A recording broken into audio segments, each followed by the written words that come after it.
Good afternoon, ladies and gentlemen. Thank you for being here. As you know, the President announced today from the Rose Garden that he has submitted or is submitting his budget to Congress. And you heard him make the very important point that his number one priority is what it has always been, which is economic growth and job creation that strengthens the middle class. He also made the very important point that you can grow the economy and strengthen the middle class and reduce our deficits in a responsible way. You can do both. That's what he has been doing. As you know, he signed into law $2.5 trillion in deficit reduction, two-thirds of that coming from spending cuts, and the budget he presents today would further reduce the deficit over 10 years by more than $1.8 trillion. I have with me today four members, top members of the President's team to discuss the budget with you. I will begin with Jeff Zients, who is the Acting Director of the Office of Management and Budget. He will then introduce the other participants, and I will remain to field your questions after they make their presentations. Thank you.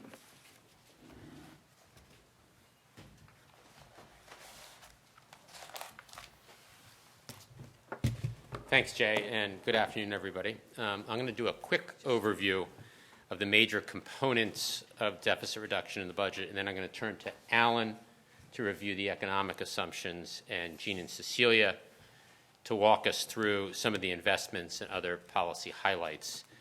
As Jay said, the main message of the President's budget is that we can make critical investments to strengthen the middle class, create jobs, and grow the economy while continuing to reduce the deficit in a balanced way. We can do both balanced deficit reduction and jobs investments.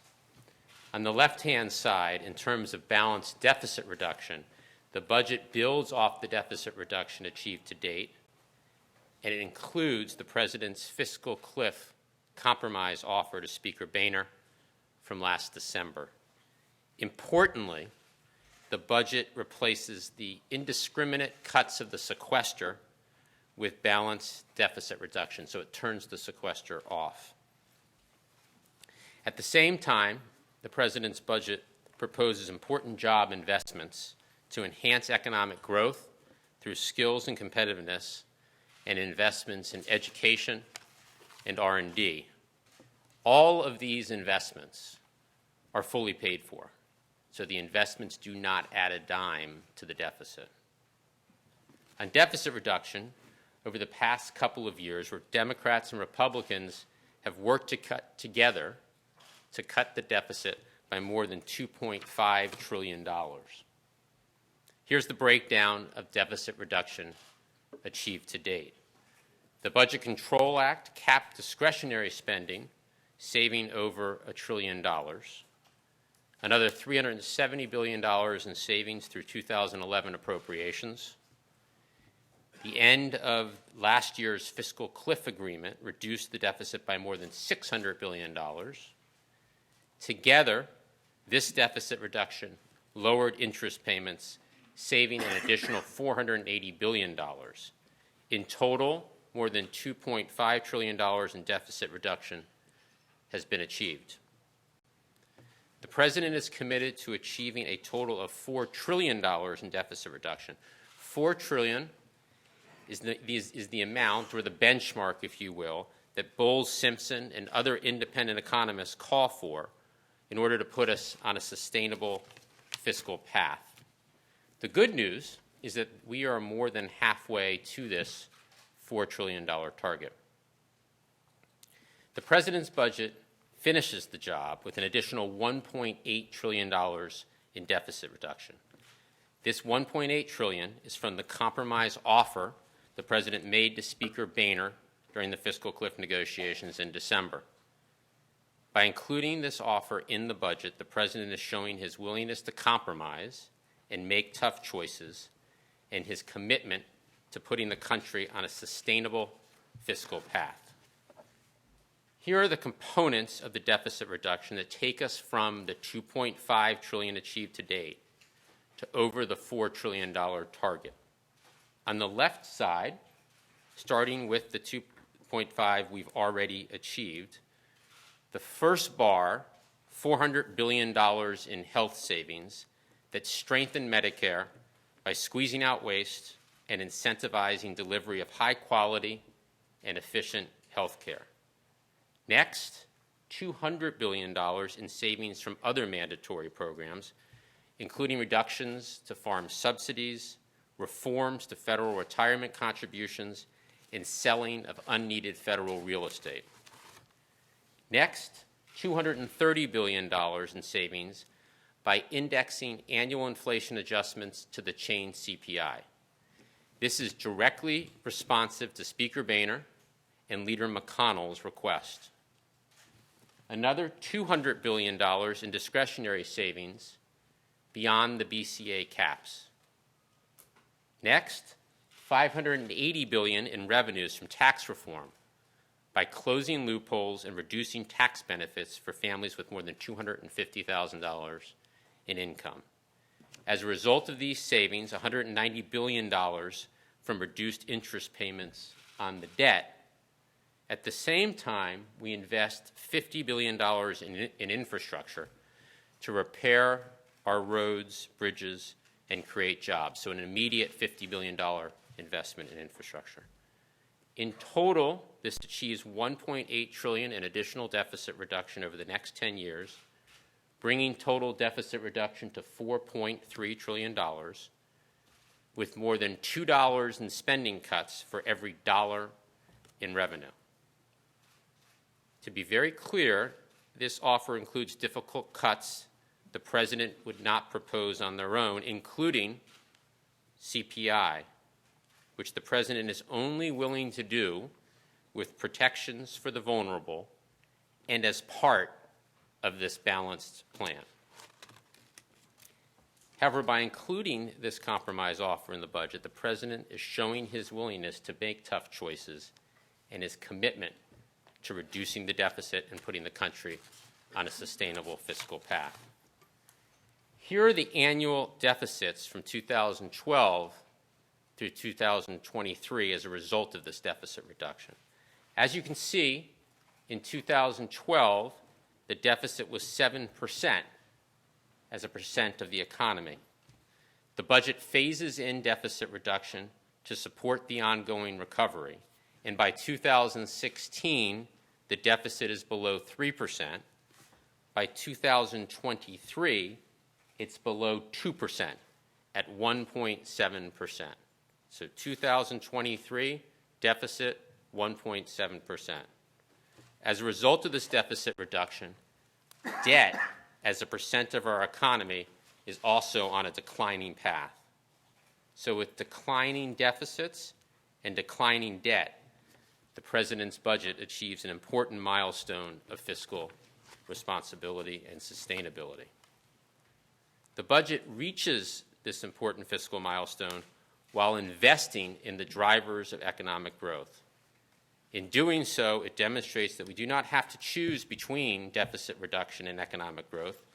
It shows that we can do both, and indeed we must do both. The country won't prosper if we have unsustainable deficits, but it also won't prosper if our infrastructure is crumbling and our workers lack the skills to compete. Through paid-for initiatives like Pre-K for All, job training, and accelerated infrastructure investment, this budget will enhance our nation's competitiveness.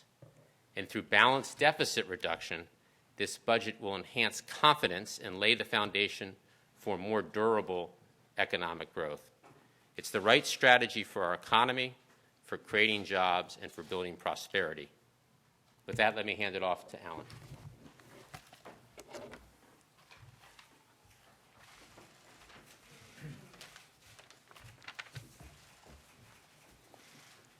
Thanks, Jeff. Let me say a little bit about the process that underlies the forecast in the budget, as well as some of the key components of the forecast. The forecast is made jointly by the Council of Economic Advisors, the Office of Management and Budget, and the Treasury Department, and what's known as the Troika process. The purpose of making this forecast is to enable the agencies to calculate spending and revenues. We concluded the forecast in the middle of May. So it's about 5 months out of date. Sorry, in the middle. I apologize. We completed the forecast in the middle of November. So it's about 5 months out of date today. We make the forecast under the presumption that the President's budget and policies will be put in place. That means that we assumed that the sequester would not take effect. The budget replaces the sequester with a much smarter set of spending reductions, which would be much better for the economy. So bearing that in mind, the forecast is a little bit out of date.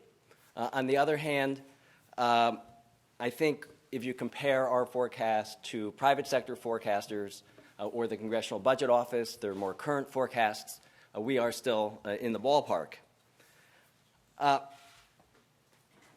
Over 2013, we're projecting GDP growth to be 2.6%. Now, again, that's assuming the sequester doesn't take effect. The Congressional Budget Office has calculated that the sequester will reduce GDP growth by 0.6 of a percentage point. Our own internal estimates are very similar.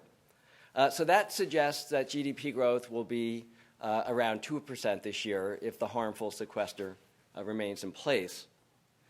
That implies that overall economic growth in 2013 will look a lot like economic growth in 2012. 2012, as you know, we added 2.2 million jobs. But the disappointing thing is that the economy is poised to grow more strongly. That's why we're projecting stronger GDP growth absent the sequester. The reason why we think the economy is poised to grow more strongly, there are a number of reasons, but most importantly, the housing sector finally appears to have turned a corner. Households are a lot further along in the deleveraging process. Corporate balance sheets are still quite strong. All of those conditions suggest that the economy is in a position to do a lot better going forward, but unfortunately the sequester is a step backwards. Over the full 11 years that we forecasted, so that's 2013 through 2023, the average GDP growth rate is 2.8%. That's above what we think the long-run potential growth rate for the economy. That's because there are slack resources as a result of the economic crisis. The long-run potential growth rate for the economy we put at 2.3 to 2.4%. Our projection is actually quite close to the Congressional Budget Office and private forecasters. The 2.8% figure that I mentioned for our forecast on average over those 11 years compares to 2.7% for the Congressional Budget Office, so very similar. Let me next turn to the unemployment rate. The unemployment rate averaged 7.8% in the last quarter of 2012. It has since come down to 7.6% last month in March. We project the unemployment rate to fall to 7.5% by the end of this year, to average 7.5% in the last quarter of 2013, and then to come down half a percentage point over each of the next 3 years. So it would be 7% in 2014, at the end of 2014, 6.5% at the end of 2015, 6% in the last quarter of 2016. If we were to update the forecast today, that's one component that we might change slightly. The unemployment rate has come down a bit faster than we expected when we made the forecast. When we made the forecast, the unemployment rate was 7.9%. Last year, we saw the unemployment rate come down considerably faster than what our forecast had been. And I wouldn't be surprised if we are off in the same direction this year. In other words, if our forecast is conservative. On the other hand, I should note that our forecast exactly matches the average of private sector forecasters in the blue chip that was released this morning. Inflation is projected to be 2.1% over this year, and then to average 2.2% over the entire 11-year period that we forecasted. And again, that's also very close to the Congressional Budget Office and to private forecasters. Let me conclude by saying there are, of course, risks to any forecast. On the downside, the sequester, I believe, is a risk to our forecast. As I mentioned, we did not assume that the sequester would be in place. No one wants the sequester to be in place. I think it's widely recognized as bad policy. And that's expected to shave around 0.6% off of GDP growth this year. The European debt crisis remains a threat to the economy. Geopolitical tensions from around the world also remain a threat. I'd like to be balanced, so on the upside, there is potential for our forecast to surprise on the upside as well. And there I would say, I hate to call them risks, the opportunities. On the upside are strong corporate balance sheets. If we lift some of the uncertainty that's been weighing on the economy because of budgetary issues and the manufactured crises that have been causing uncertainty, that could help. There remains pent-up demand for durable goods, in particular for cars. And as I mentioned earlier, the housing market has been stabilizing nationwide. We're seeing home prices grow nationwide, although some parts of the country are lagging behind. So I think all of those are reasons why the economy is stronger this year and why there's potential for the forecast to be a bit conservative this year. Let me turn it over next to Gene. At my height, there's not that much benefit to standing up, so I'll stay seated. I just want to go in a little further as to why the President's budget plan today hits the right balance, not just in terms of revenues and entitlement savings, but the right balance in terms of an economic strategy that strengthens jobs and the recovery in the short term while strengthening our long-term job creation and competitiveness. To do that, a budget needs to hit a fiscal sweet spot, which is that it needs to, at one time, an economic plan at one time needs to create confidence that you are dealing with your long-term fiscal challenges, as Jeff's described. That gives confidence to people deciding where to make long-term investment and job creation decisions, that the United States is a place that is managing its long-term fiscal challenges. You also need to make sure that you are taking measures that are strengthening the recovery and job growth, particularly when you are still coming back from the worst financial crisis since the Great Depression. And third, you need to make sure you are making room for the things that will fundamentally make us competitive and will encourage more location of high-wage jobs in the United States in the future. And the key thing is that these work best together. A strong plan to jumpstart job growth will not be as effective if people doubt whether you're dealing with your long-term fiscal future. A strong fiscal deficit plan that has contraction and austerity at a time when your recovery is still seeking to get its full momentum can be counterproductive not just for jobs and growth, but counterproductive for even your fiscal forecast. And a strategy that forgets that we are competing against tough competitors around the world for where jobs and long-term investment decisions are going to be made and what those components are that make us a magnet for job creation. If you forget that, you also fail. So hitting the fiscal sweet spot means having an economic strategy, as the President has, that deals with all of these together. Jeff has described very well how our plan adds another $1.8 trillion in deficit reduction, brings us under 2% of deficits, percent of GDP, extends the Medicare, solvency of Medicare by 4 years. But let me just do the other two components quickly and then turn it over to my companion, Cecilia. One, this plan is good for jobs right now because, first of all, it would take away the contractionary, anti-jobs nature of the sequester, which independent experts estimate will cost this economy from 500 to 750,000 jobs. But it also makes sure that as we are doing this long-term deficit reduction plan, that there is, as the President said, measures to jumpstart job growth right now.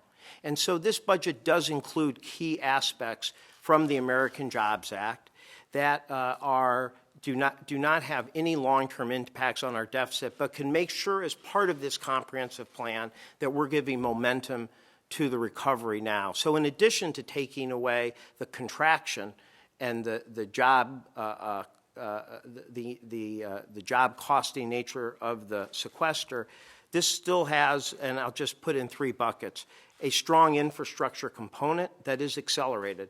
Even in the offer that the President gave Speaker Boehner, there is $50 billion accelerated of infrastructure, most of it in the President's Fix It First initiative. In addition, the infrastructure bank, measures like TIFIA that are designed to leverage private sector capital. Secondly, there are measures that are designed to help those communities and individuals who've been most hard hit. Things like a one-time $15 billion for Project Rebuild to help deal with the worst blight from the housing crisis in our country today, or a project that Cecilia and I have worked together called Pathways to Work, which gives people funds to help private sector encourage those who've been the longest unemployed or the most disadvantaged to get back in the private sector. In private sector jobs. Third, components that are about training, getting people back to work. There's a one-time tax credit for small businesses for increasing their wages and jobs this year to accelerate hiring. There's the Veterans Job Corps proposal. There's measures to encourage the rehiring of teachers and first responders. These make most sense as part of a long-term package where this is jump-starting jobs in a context where a 10-year plan that is bringing down the deficit. And then secondly, this plan does include, even within the deficit reduction, even within the tight budgets, things that the President believes are critical for our competitiveness. And that is, for example, a focus on manufacturing that includes like our Manufacturing Innovation Institute, which we've already piloted. It includes expanding and making permanent the R&E tax credit. It includes helping small businesses by having a $500,000 expensing provision made permanent for small businesses. It includes a long-term commitment to infrastructure and to a strong reauthorization of our highway bill. It includes a commitment on skills. Again, our Careers Community College proposal, but also a proposal that would consolidate our two major programs for displaced workers and put them together in one plan with greater accountability, with focus on results, and a focus on helping everybody regardless of how they've lost the job. And the proposal here would mean that 1.2 million instead of 500,000 people would get intensive reemployment assistance at this critical time in our economy. So we realize that as we are jump-starting jobs, as we are putting in long-term deficit reduction, we are also looking at what is going to make us most competitive. These are the measures together with things like corporate tax reform that could lower rates, reduce loopholes in expenditures, and still take on abuses in tax havens across this country that can also be good for jobs. So this is another key part. Some of the critical things, energy, preschool, others, I will leave and turn over now to Cecilia Muñoz, our domestic policy advisor. Thanks very much, Gene. And by staying at the table, he was really mostly saving me from the indignity of being a pair of eyebrows above that podium. So thank you for that, too. So this budget builds on the progress that we've made over the last 4 years in expanding opportunity for every community and every American willing to work hard to lift themselves up. You've heard us all describe, and most importantly the President himself, that we need to equip every American with the skills that they need to do the job and to get on a clear path to the middle class. That education has to start in the earliest years so that our kids start school ready to learn. So there's clear evidence that the return on investment for high-quality preschool is very high. But we also know that a lot of middle-class parents can't afford private preschool. So this budget includes a proposal to ensure that every 4-year-old in this country has access to high-quality preschool, which not only gives our kids the best possible start in life, but it delivers a host of other benefits to our society, including saving hardworking families a lot of money, thousands each year, in childcare costs. The budget envisions this as a federal-state partnership, much like the way the K-12 educational system works. It creates incentives for states to also promote access to high-quality full-day kindergarten, as well as to expand opportunities for high-quality childcare for children younger than age 4. It's an investment of $75 billion over 10 years, which we propose to finance by raising the federal tax on cigarettes by about 94 cents a pack. Studies make very, very clear that higher cigarette prices deter kids from taking up smoking and yield all kinds of health benefits throughout their lives. So this is a major investment in the future of our economy and the future of our children. And I would say that anybody who's been around a 4-year-old can likely attest that they are a powerful force for the future, and they're more than worth the investment.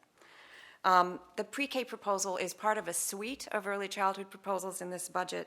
I'm just going to briefly touch on 2 others. There is a $1.6 billion investment to grow the supply of high-quality early learning opportunities for kids from birth to age 3, as well as a $15 billion investment in successful, evidence-based, voluntary home visiting programs to help the most vulnerable first-time parents and their families. And that's another example of a program where the evidence just demonstrates extraordinary benefits over time to those kids and to those families and to the rest of us overall.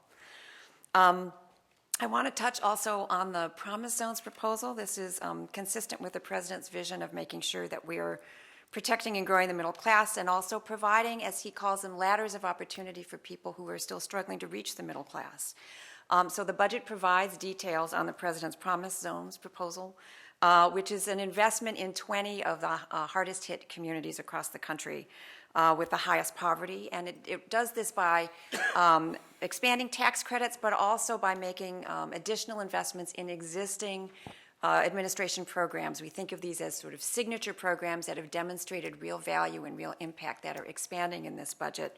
There's a $35 million investment in proven public safety, anti-crime, anti-violence programs for these communities, a $300 million investment in the Department of Education's Promise Neighborhoods program, and a $400 million investment in HUD's Choice Neighborhoods program.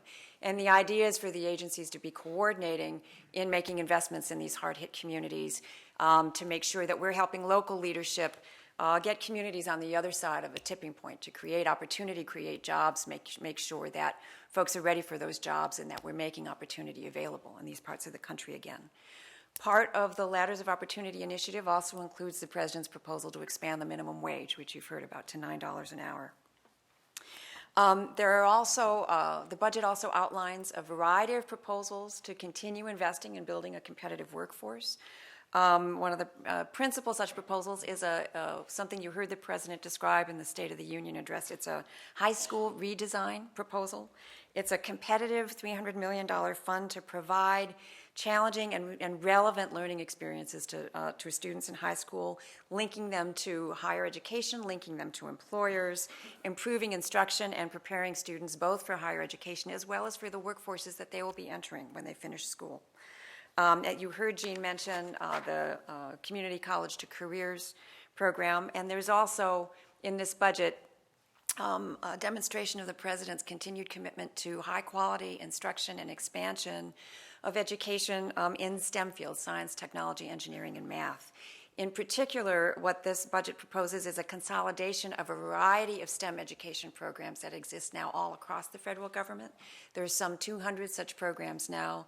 The budget proposes to consolidate those so that we can maximize the use and the impact of every one of those dollars. In addition, the budget builds on the president's previous proposals to control the cost of higher education. So there is a $260 million First in the World fund to spur cutting-edge innovations aimed at driving the cost of college down. There are reforms to campus-based aid programs, again, to reward colleges that are driving costs down and moving quality up. And a $1 billion Race to the Top style fund to support competitive programs in states, again, to drive higher education reform with a particular view towards reducing college costs. I'm just going to highlight a couple things as well with respect to energy in the budget. The budget continues the president's all of the above energy strategy that you've heard us talking about, and just two quick highlights.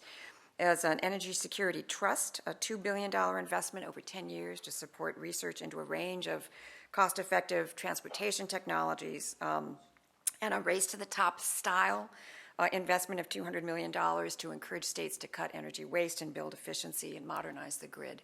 So I know it's a lot of stuff, but let me stop there because I know we want to make sure to have time for questions. Thank you, Cecilia. So what we'll do is I'll call on folks who have questions for Alan, Cecilia, Jeff, or Jean. That's 3 directors and a chairman. Pretty good group to ask questions of. And I'll start with Jim Cunin. Jim Cunin, sorry.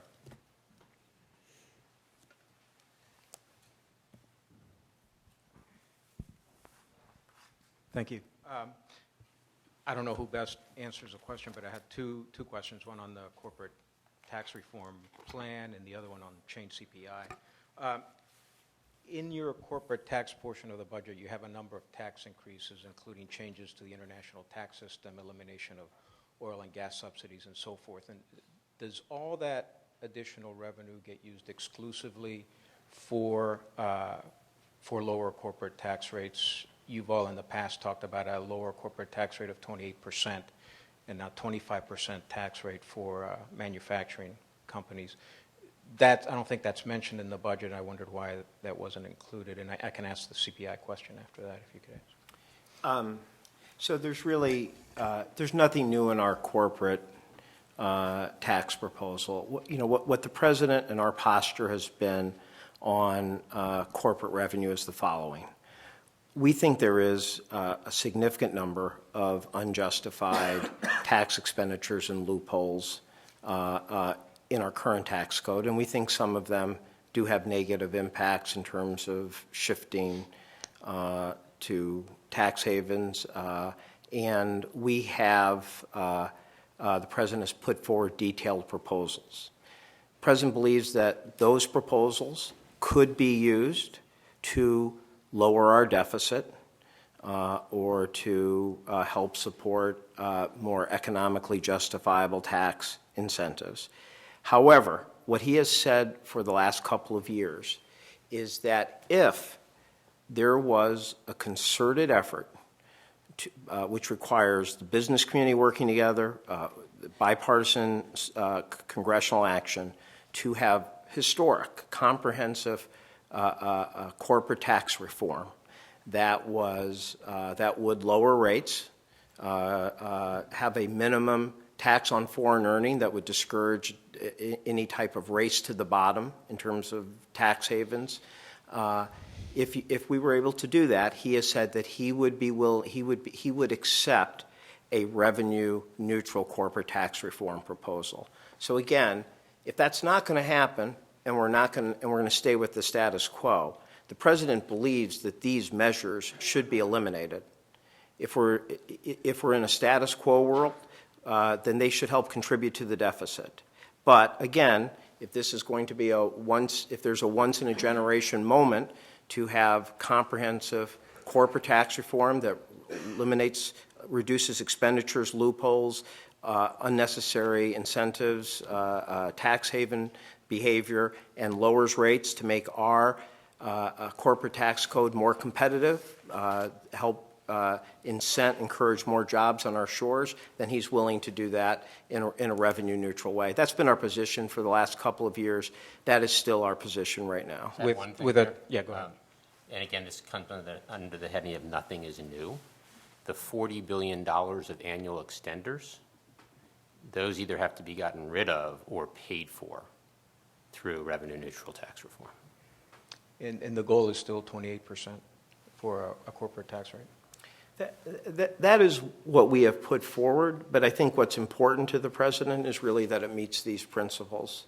If somebody has something that is not going to hurt the deficit, that's going to meet his goals, we're always open to other ideas, but we think 28%, 25% for manufacturing is a strong aspiration, but if others have ideas about how you could even go further in a way that is pro-jobs and does not hurt the deficit, of course, we're always willing to listen to other ideas. On change CPI, you say the switch in the budget, you say the switch will apply to non-means tested programs. In addition to Social Security, can you give us an example of what some of those, or list of what some of those programs would be, and how would you specifically protect the vulnerable populations in those programs? Well, the means-tested programs would not switch over to change CPI. So the federal retirement program is an example of a program that would have change CPI going forward. Veterans programs as well? The means-tested veterans programs are excluded. So we could give you a longer list of where it applies. SSI, Is- Pell Grants would be examples of things where the change CPI would not apply. And would it apply to minimum wages adjusted onward according to inflation? Because you raised minimum wage to $9, but then the president in his State of the Union said it would then be adjusted onward according to inflation. Would it use the change CPI formula? We put the minimum wage proposal out, and we are hoping to have a strong bipartisan process to pass that. And I think at this point we'll probably wait to have those discussions.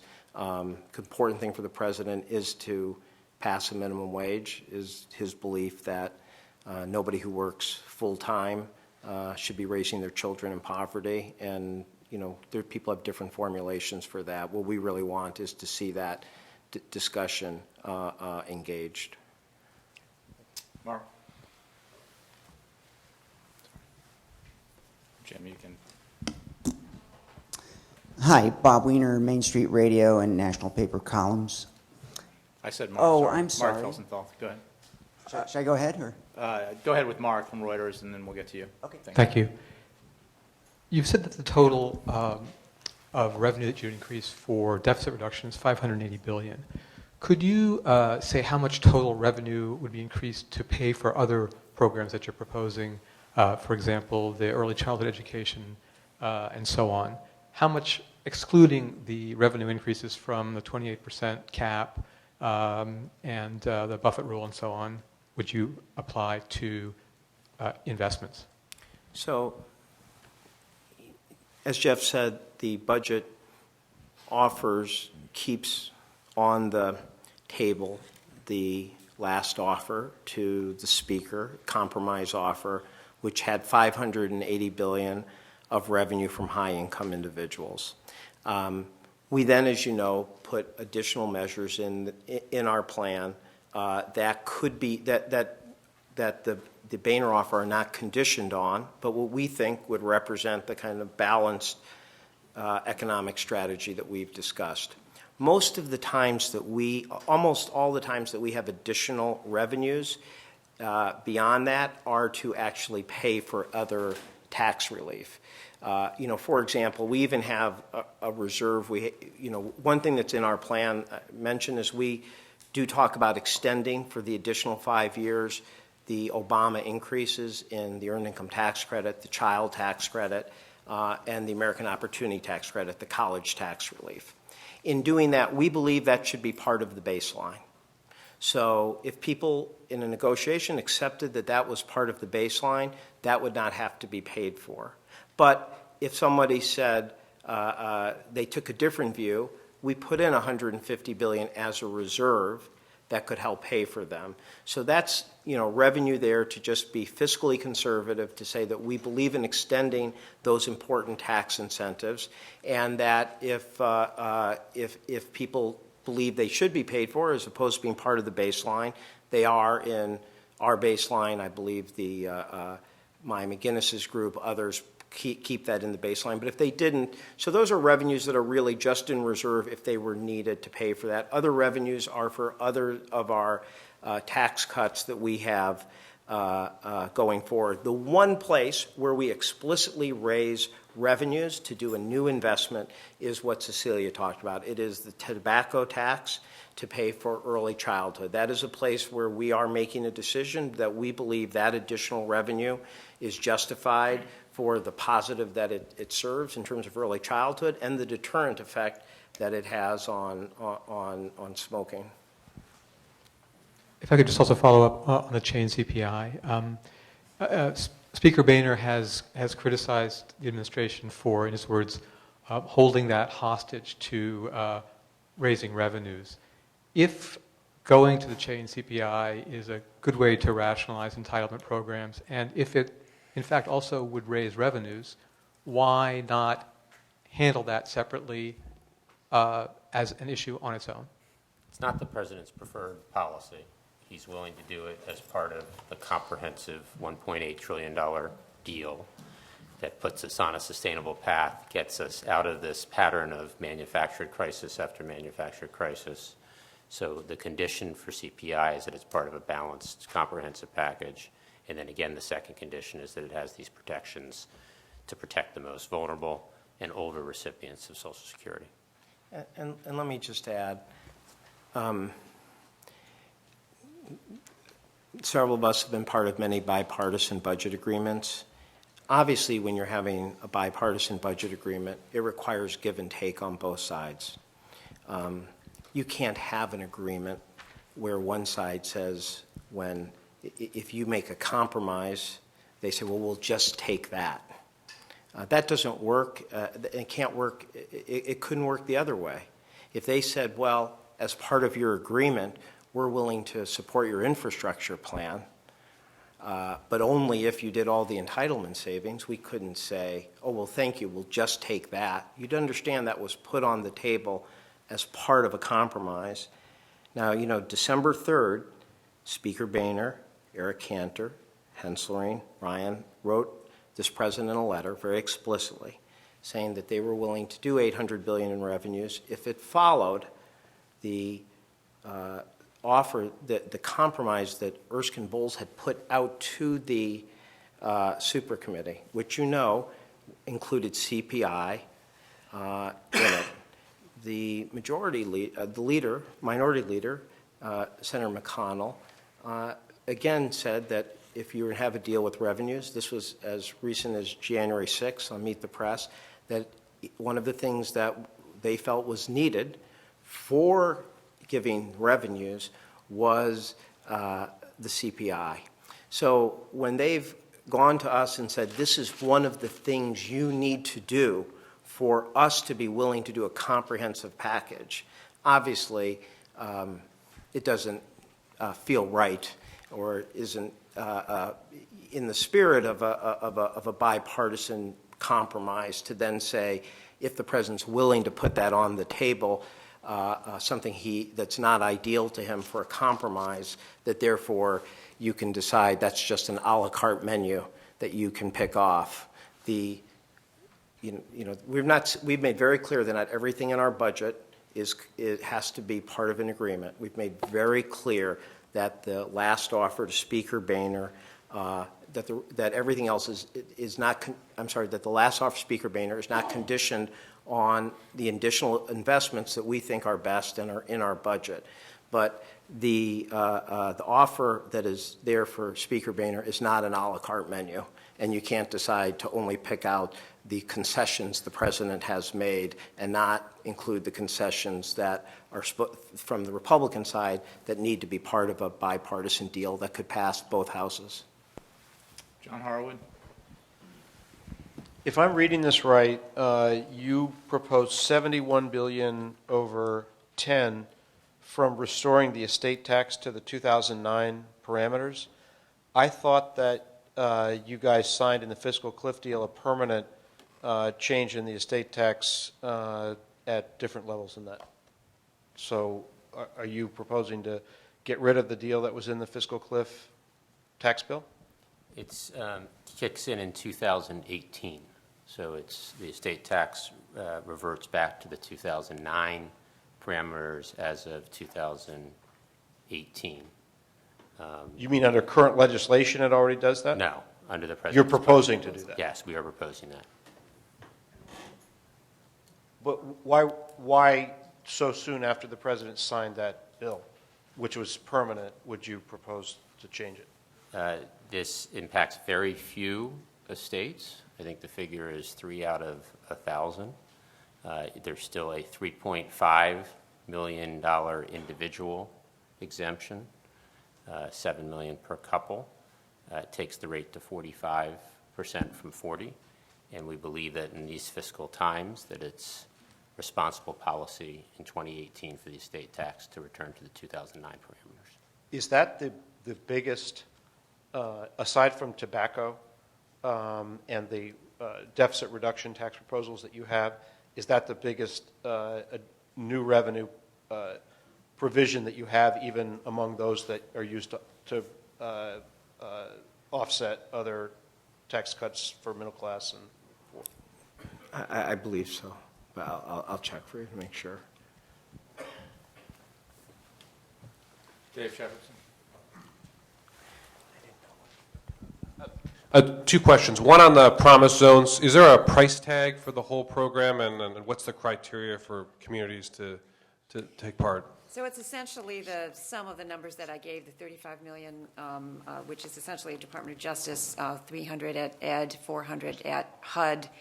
Aside from that, other agencies are going to align programs where they have the discretion to align programs, but there aren't necessarily new funds. Okay. And then there's a tax credit proposal as well, which is part of that. And the agencies are working now on the criteria, but the goal is that if you are the leader of such a community, so it could be a county, it could be a city, it could be a neighborhood, it should feel like one doorway in to a partnership with the federal government, and it would be both resources as well as technical assistance. We would seek to build also on a program that we have called Strong Cities, Strong Communities, where federal agencies have actually embedded staff on the teams of 6 mayors around the country, so that we're really supporting local leadership in identifying clear goals, some clear metrics, and breaking down the barriers within the federal government to make sure that we're the best possible partner. And on the Energy Trust, Security Trust, is that $2 billion over 10 years in addition to the increase in the vehicle research budget that you're talking about? Yes, that's my understanding. Yes, it is. It's yes. a separate $2 billion Yes. trust fund. April and Major.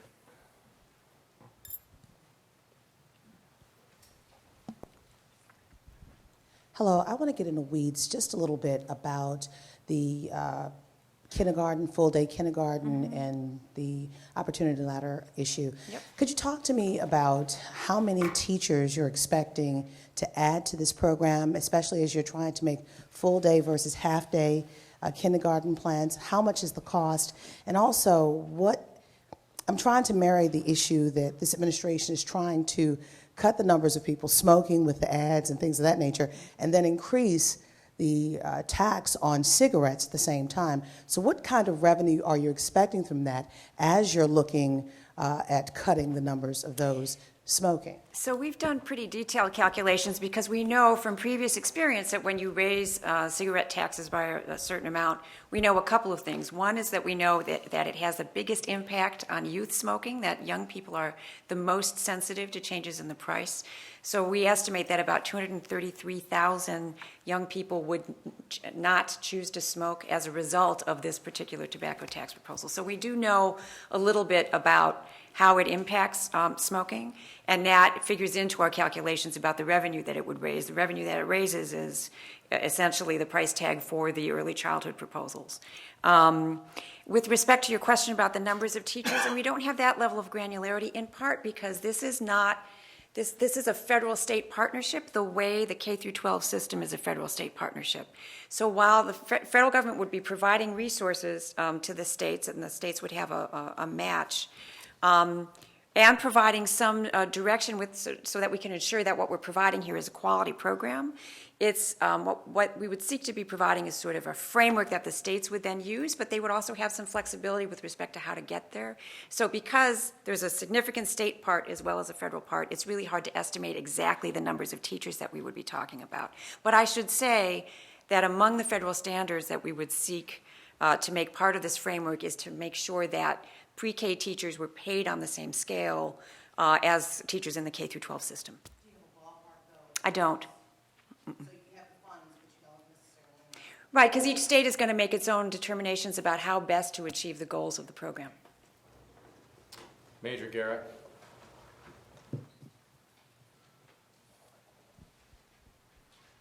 I just want to follow up on April's question about the funding stream for the pre-K, because if you, as a public policy goal, achieve fewer smokers, you might have a lower revenue stream 10 years out than you do now. But I would imagine the pre-K need is going to be consistent and rather predictable over many budget cycles, not just 10 or 20 years. Do you have any fear that this could become a mandate that runs out of funds, or that you may have to future adjust the tobacco tax to keep pace with the need? So we have built that into the calculations. I mean, obviously, our ability to predict the future is limited, but we do know that there have been increases in cigarette taxes previously, so we do know something about how they work, how they impact smoking, and what kind of revenue you can expect, and we built that into the calculations. So we believe that we've covered the 10-year cost of this program the way we've designed it.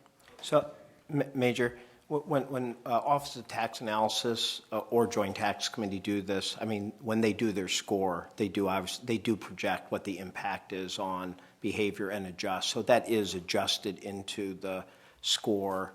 So it's not just a static level. So it is built into the score, their predictions of how it would actually affect usage. Lori Montgomery.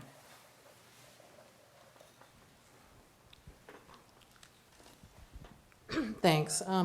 Maybe I'm just getting old, but I'm having a really hard time figuring out the deficit reduction numbers this year. By your calculations, the effect of your proposals on deficits reduce your 10-year projection by $1.4 trillion, which is less than the $1.8 trillion in the package. And I'm a little bit confused about the difference, A. And then there also seems to be a difference between the $5.3 trillion in deficits you're racking up over the decade and the increase in the debt, which is much larger. So could you explain?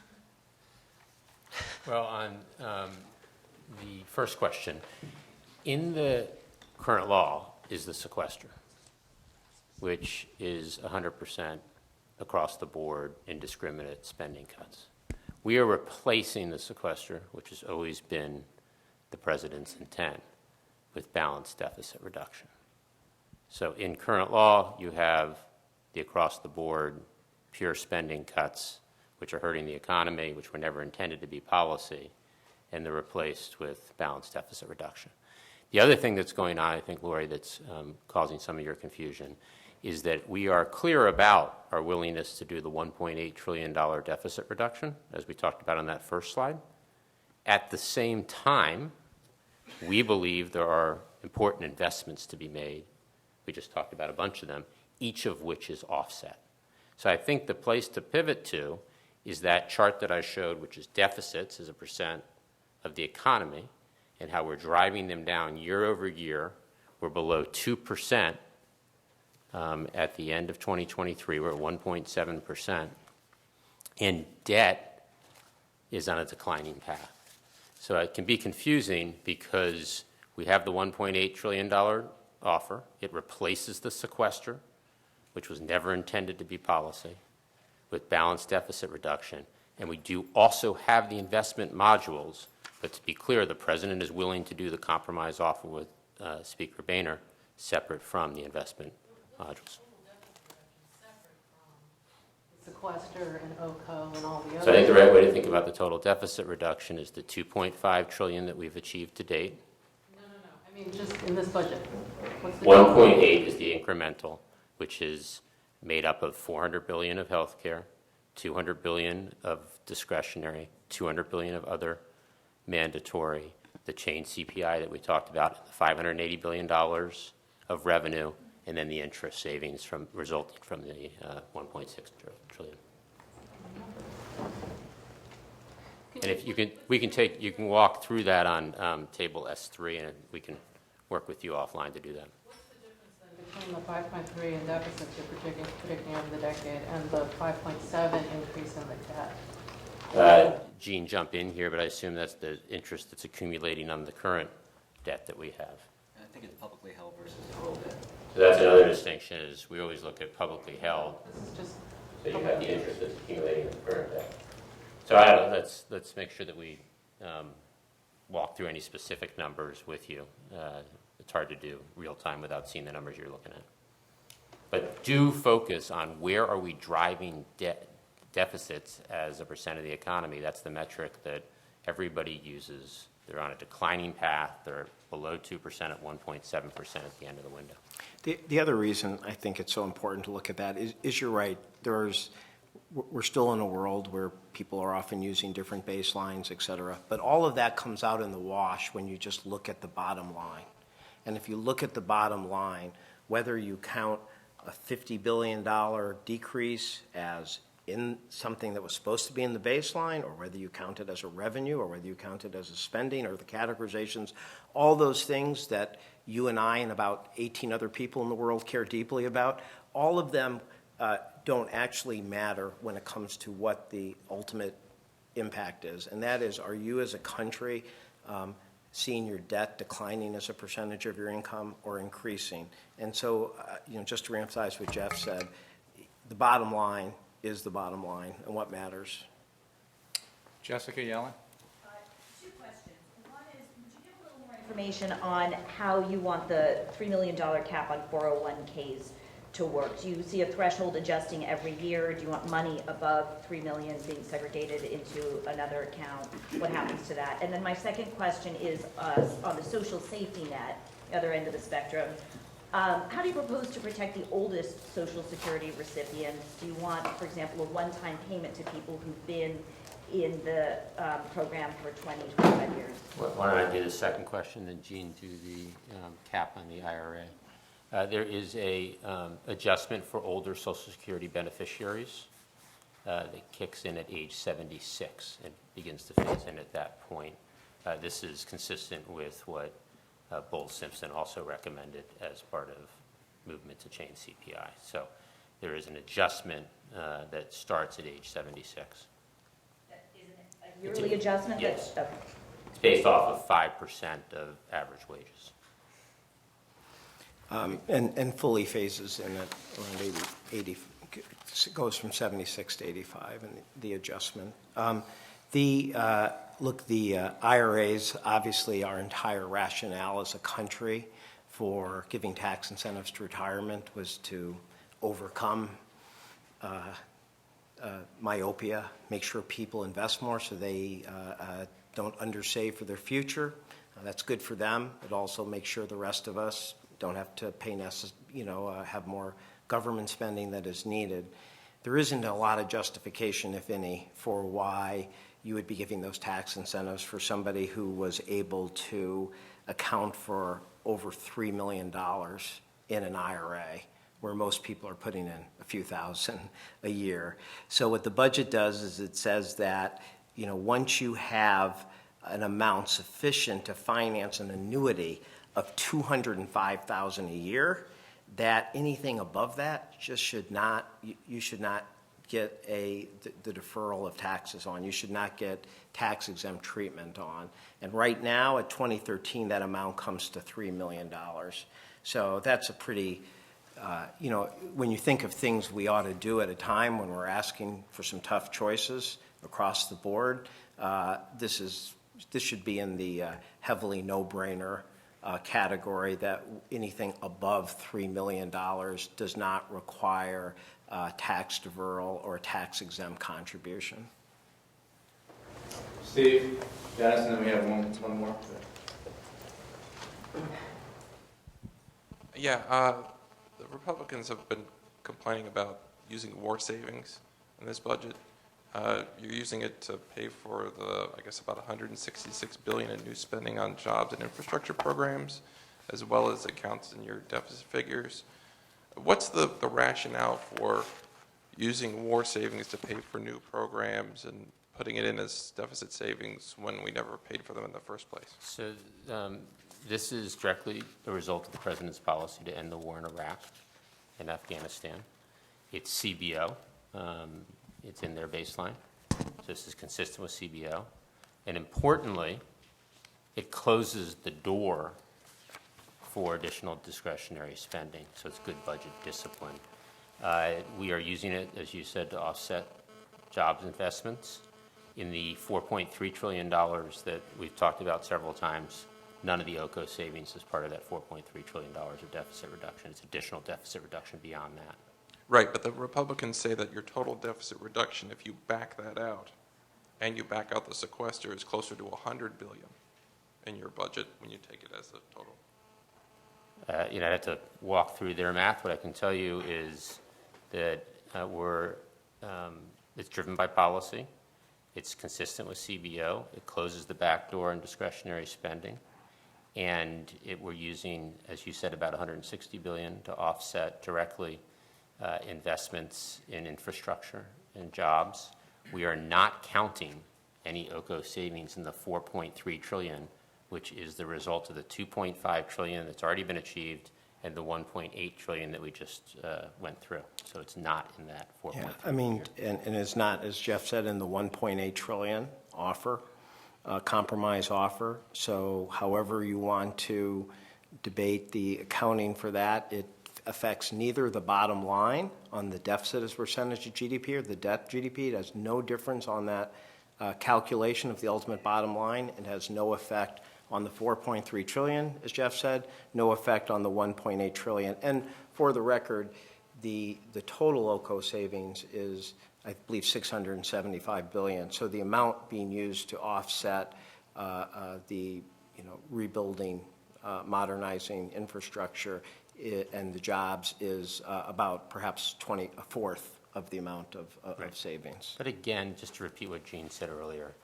there are lots of different ways to look at the numbers. At the end of the day, where are we on deficits, and is debt on a declining path as a percent of GDP? Those are the two key metrics. And I think people who care about fiscal discipline should take very seriously what Jeff said about locking this in and not allowing this to be a cushion that people can go to. I think it is an important fiscal discipline policy, and there's no reason it shouldn't be credited as such. And I think if I could just add that people who care about fiscal discipline should note that the same Republicans who make those assertions are ones who claim that their budget can give a $5.7 trillion tax cut, mostly to the well-off and well-to-do, and yet balance in 10 years, but they will not tell you how. Last question, Donovan.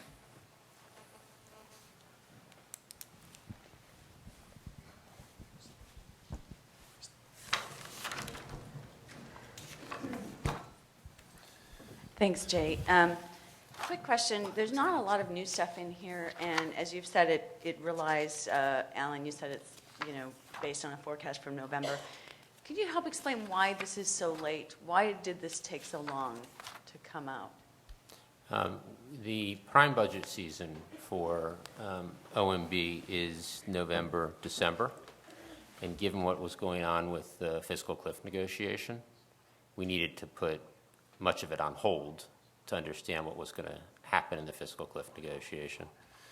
Coming out of that, obviously there was a deal struck to extend the middle-class tax cuts to increase taxes for families above $450,000.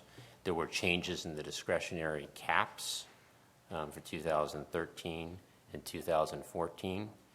So those had major impacts on the budget process. We lost that couple of month period of time.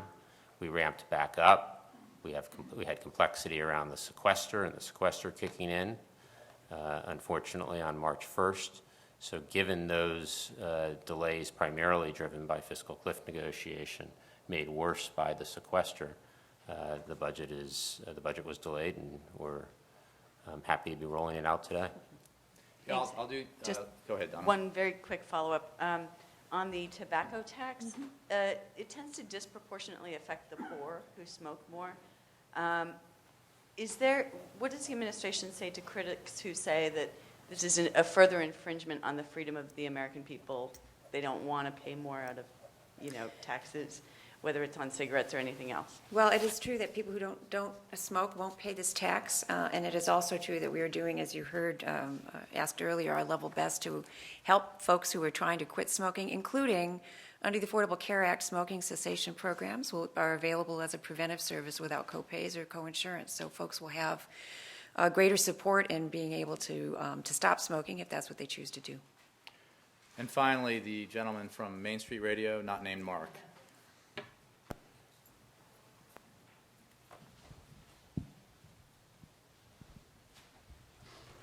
He's right behind. Oh, thank you. And again, apologies, but when I was handed a mic, I thought it meant talk in it. So I called on someone else by name, that's all. Yes, you but did. Go ahead. Yeah. So what about the argument that when you cut Social Security and now 50% of the bottom 50% of Social Security recipients get 90% of their income from it, so means testing is going to be very difficult. And even in response to Boehner, and when you cut Medicare, you're just adding to poverty among the elderly, which is now down to 7% from 65% before the programs. And on the other side, if you means test, you're pulling away the broad support for Medicare and Social Security, and you're endangering the programs politically. That was Claude Pepper's argument. So that's why the programs were designed that way in the first place. Can you address those? Every single thing that this president does that affects Medicare is designed to protect it, protect its guaranteed benefit structure, its universality for all seniors. The measures in our plan, as you know, Medicare was supposed to be insolvent in 2016. The measures in the ACA pushed it to 2024. These measures would push it another 4 years out on solvency. This president has rejected very strongly anything in the premium support or vouchers that would in any way segment people so that there were incentives designed to segment those depending on how young or healthy you were versus older and having health issues. So, I mean, this president is completely dedicated to that. Now, as the president has said, we do have a challenge. It's not our only fiscal challenge, but the cost of Medicare growth, healthcare growth, while Medicare growth has come down significantly, and most importantly, the baby boom generation, does create challenges, and the president is trying to do very sensible reforms that, again, protect that core benefit structure. Now, in terms of the means testing, the only thing what's in this proposal, and this was one of the three things that some of the Republican leadership has called for, is to have some means testing on Medicare. Now, what the president has done is proposed that in Part B, the premium that is paid by those who are well off in their senior years would be higher. So right now, the average Medicare recipient only bears 25% of the cost of Part B Medicare, the part that goes to for your doctor coverage. Prior to the president coming in, there had already been policies that said at $170,000 a couple and above, $170,000 a couple above, people would pay higher than 25%. And that ranges up to about $420,000 a couple. So what this proposal does is it says that if you are if you are an older couple that has income of $170,000 or above, you're going to pay a higher percentage of the cost. But in all cases, you still have a benefit of being in Medicare. If you're making $500,000, you're going to pay the large fraction of what the cost of that program is, so that the rest of general revenues, the rest of the public is not subsidizing it. But in all cases, an older American, anyone, is still better off being part of the Medicare Part B program. So there's nothing that we have done that in any way tears the program apart. Quite the opposite. What the president has fought hardest for is against things like premium support. You know, there's been a lot of talk about the fact that he was willing to accept their condition of CPI, but you should also recognize that the president has not accepted their condition of raising the Medicare retirement age to 67.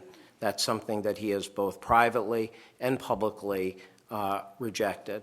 And in terms of Social Security, nothing in the proposal we have with the adjustments we have would increase the elderly poverty rate, and what the president is trying to do. All of the savings from to the effect that the CPI has impact on Social Security, those go back and actually help close about 10 to 15% of the solvency gap for Social Security. We put fund savings back to adjust, as Jeff said, for older Social Security recipients. And, you know, just remember, too, that this president has fought so hard to also protect Medicaid. In this budget, we have minimal Medicaid savings. Medicaid is where older Americans get their long-term health care from, and he has, again, made that a very, very tough fight. So I think when you look at what this president's done overall, it is just a hard, fast defense of what he considers some of the crown jewels of our government and key for retirement dignity. And everything he does is designed to make sure that they're as strong for the next generation as they have been for previous generations. What's that? Goes to what on Medicare? It goes to, I think it goes to 35 or 40% if you hit the 170,000. Is that what you're talking about? And then it goes up a little higher as you go up the bracket, up to, with the highest being over 420,000 a couple. But in all cases, you're paying for, you're paying for a higher percentage. Your Medicare premium is paying for a higher percentage of your Medicare Part B. But again, everyone still has an incentive to still be part of the Medicare program. Top of 450? I think that, let me check. I want to make sure that we have the exact details on that. So why don't you check back on that? I want to thank everyone very much. I want to thank you for your question. I wanted to note, just if I could, to end on Gene's answer, which is that when the president accepted some demands, if you will, from Republicans to include in the offer to the Speaker of the House, one of those demands or proposals from Republicans that he rejected was that we raise the retirement age for Medicare and Social Security. He rejected that because he felt that it was not fair or good policy. Thanks very much.